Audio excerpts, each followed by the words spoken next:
आज की वीडियो में हम बात करेंगे कंप्लीट ब्लड काउंट टेस्ट के बारे में, जिसे शॉर्ट में सीबीसी टेस्ट भी कहा जाता है। तो वीडियो में हम बात करेंगे कि सीबीसी टेस्ट होता क्या है, ये कैसे किया जाता है, किन पेशेंट्स को सीबीसी टेस्ट करवाने का कहा जाता है और इससे हमें मालूम क्या होता है, और फिर लास्ट में हम सीबीसी टेस्ट की प्राइस के बारे में भी बात करेंगे।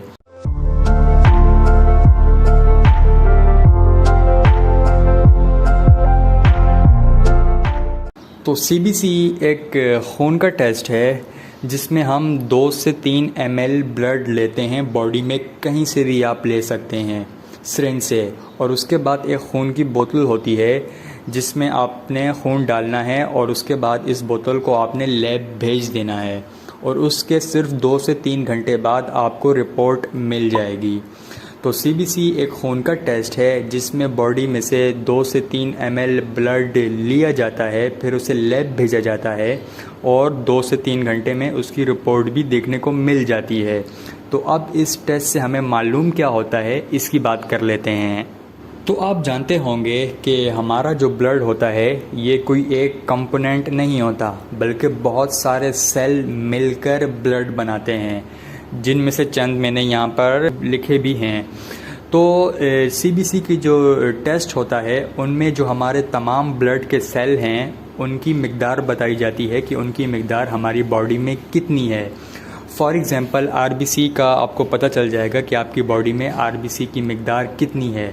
अगर वो कम होती है तो इसका मतलब है कि पेशेंट में खून की कमी है, और इसी तरह अगर वो ज़्यादा होती है तो मतलब पेशेंट की बॉडी में ब्लड ज़्यादा है।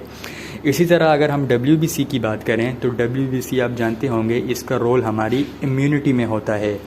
तो अगर तो ये कम आ रहे हैं, नॉर्मल रेंज से कम आ रहे हैं WBC बॉडी में, तो इसका मतलब है कि पेशेंट की जो इम्यूनिटी है वो वीक है, यानी कमज़ोर है। और इसी तरह अगर ये ज़्यादा आ रहे हैं तो मतलब बॉडी में कोई इन्फेक्शन है। तो जब भी बॉडी में कोई इन्फेक्शन होता है तो WBC बढ़ जाते हैं, क्योंकि ये उस इन्फेक्शन के ख़िलाफ़ फ़ाइट कर रहे होते हैं। फिर इसी तरह अगर हम प्लेटलेट्स की बात करें तो आपने बहुत सुना होगा, जब नवाज़ शरीफ बाहर जा रहे थे तो बहुत सुना था कि उनके प्लेटलेट्स काउंट बहुत लो हैं। तो प्लेटलेट्स का जो हमारा फंक्शन होता है बॉडी में वो ये होता है कि ये ब्लीडिंग को रोकता है। मिसाल के तौर पर अगर मुझे यहाँ पर कोई चोट लग जाती है और ब्लीडिंग होती है, तो अगर मैं यहाँ पर 2 मिनट तक प्रेशर अप्लाई करता हूँ तो ब्लीडिंग रुक जाती है। तो वो ब्लीडिंग कैसे रुकती है? वो इसलिए रुकती है कि जो प्लेटलेट सेल्स होते हैं वो वहाँ पर क्लॉट बना लेते हैं, मतलब जम जाते हैं, जिसकी वजह से हमारा जो ब्लीडिंग हो रही होती है वो रुक जाती है। फिर इसी तरह HB है, जिसे हीमोग्लोबिन कहा जाता है, ये हमारी बॉडी में ऑक्सीजन को कैरी करता है। ब्लड में ऑक्सीजन कहाँ से आता है? वो लंग से आता है, और फिर ब्लड के अंदर HB सेल्स ऑक्सीजन को कैरी करते हैं। तो इसी तरह हमारे ब्लड में जितने भी सेल्स हैं उनकी मिकदार हमारी बॉडी में क्या है वो सीबीसी टेस्ट में हमें मालूम हो जाती है। अगर तो वो नॉर्मल हैं तो मतलब कोई प्रॉब्लम नहीं है, पेशेंट हेल्थी है। लेकिन अगर वो अपनी नॉर्मल रेंज से ज़्यादा हैं या कम हैं, दोनों सूरतों में ट्रीटमेंट की ज़रूरत होती है। तो सीबीसी टेस्ट जो है वो कोई एक बीमारी को डायग्नोस नहीं करता, बल्कि ये एक जनरल आइडिया देता है पेशेंट की हेल्थ के बारे में।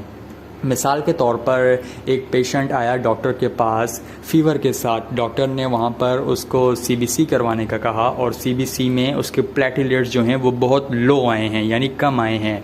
तो डॉक्टर को शक हुआ कि हो सकता है इसे डेंगू हो। तो फिर डेंगू को डायग्नोस करने के लिए उसे एक अलग टेस्ट करने का कहा जाएगा, जिसमें पता चल जाएगा कि पेशेंट को डेंगू है या नहीं है। तो सीबीसी ने वहाँ पर एक आइडिया दिया कि हो सकता है कि इस पेशेंट को डेंगू हो, क्योंकि इसके प्लेटलेट्स कम आ रहे हैं। तो इसी तरह जो सीबीसी होता है वो एक ओवरऑल हेल्थ के बारे में बताता है। तो अब सवाल उठता है कि सीबीसी टेस्ट कब करवाने का कहा जाता है।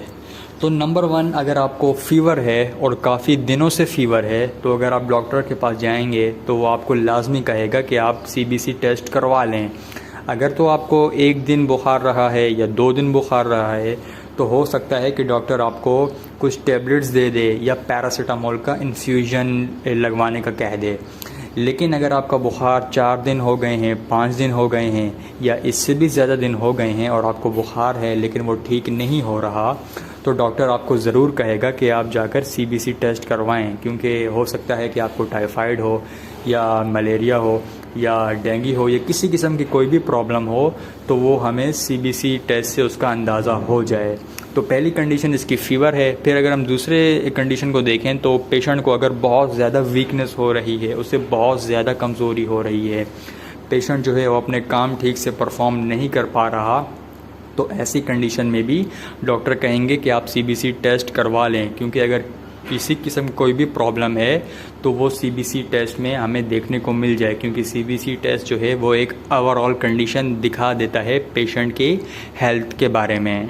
अब लास्ट में अगर CBC टेस्ट की प्राइस के बारे में बात करें तो अगर इसका एक रफली सा आइडिया दिया जाए तो ये तकरीबन 500 रुपये के आसपास होता है। कहीं पे आपको ज़्यादा भी मिल जाएगा और कहीं पे आपको कम भी मिल जाएगा, लेकिन तकरीबन 500 रुपये CBC टेस्ट की प्राइस आपको देखने को मिल सकती है। तो ये थी हमारी आज की वीडियो। उम्मीद करता हूँ आपने CBC टेस्ट के बारे में कुछ ना कुछ ज़रूर सीखा होगा। वीडियो आपको कैसी लगी कमेंट्स में ज़रूर बताइएगा, और अगर आप किसी और मेडिकल टॉपिक पर वीडियो चाहते हैं तो आप कमेंट्स में लिख सकते हैं। वीडियो देखने का बहुत शुक्रिया।